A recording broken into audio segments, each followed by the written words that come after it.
Hello' everyone, মোৰ শেষৰটো কেৰেলা ভ্ৰমণৰ ভিডিঅ' লৈ আহিছোঁ আজি। এয়া আমাৰ ছোৱালী, আমাক পাই খুব ভাল পাইছে। এয়া ওচৰতে এজোপা গছত কুলি চৰাই মাত শুনিবলৈ পালোঁ। কুলিৰ মাত শুনি মনটো ভাল লাগি গ'ল বিদেশত। এয়া এজন ডাইৰেক্টৰৰ তত্ত্বাৱধানতে আমাৰ ছোৱালীয়ে ড্ৰামা প্ৰেক্টিচ কৰি আছে। তেওঁ গামোচা এখনেৰে সন্মান যাচিলোঁ। এয়া এটা হাতী দেখিছেনে গৈ আছে। এই হাতীটো এনেদৰে গাড়ী এখনত লৈ গৈছে তাক ফেষ্টিভেলৰ বাবে। এইদৰে হাতী নিয়া গাড়ী তাত ভাড়া পোৱা যায়। এইবোৰ বাছ দেখুৱাইছোঁ। এই বাছবোৰত খিৰিকী নাই, গ্লাছৰ খিৰিকী নাই, ডাইৰেক্ট বনাই দিছে। হয়তো গৰম সেইবাবে নেকি।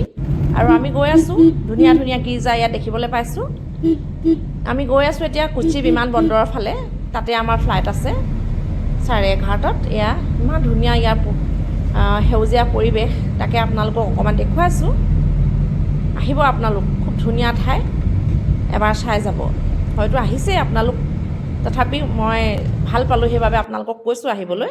এইজন আমাৰ ড্ৰাইভাৰ আছিল, তেওঁৰ লগতে আমি গোটেই কেৰেলাখন ফুৰিলোঁ। এতিয়া এয়াৰপৰ্টৰ ফালে আমি সোমাই আহিছোঁ। ল'ৰাই আকৌ ট্ৰলি কাকো নিদিয়ে ঠেলিবলৈ, সিহে ঠেলিব। এইফালে আগে আগে দেউতাক, সি আৰু মই ফটোগ্ৰাফাৰ।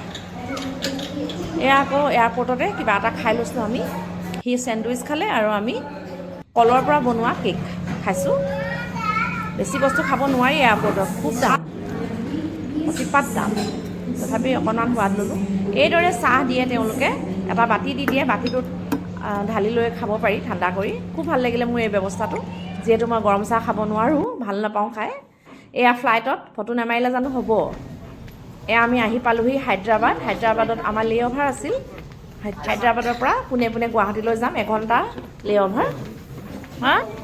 এয়া নামিছোঁহি আৰু হায়দৰাবাদৰ পৰা এয়া গুৱাহাটীলৈ বুলি আহিছোঁ। পালোঁহি আমাৰ আপোন ঠাই গুৱাহাটী এয়াৰপৰ্ট। ইয়াতে আহি মনটো প্ৰশান্তিয়ে ভৰি পৰিল, নিজৰ ঠাই, আপোন ঠাই। ভিডিঅ' আপোনালোকক দি থাকিলোঁ, কেনেকুৱা পালে জনাব।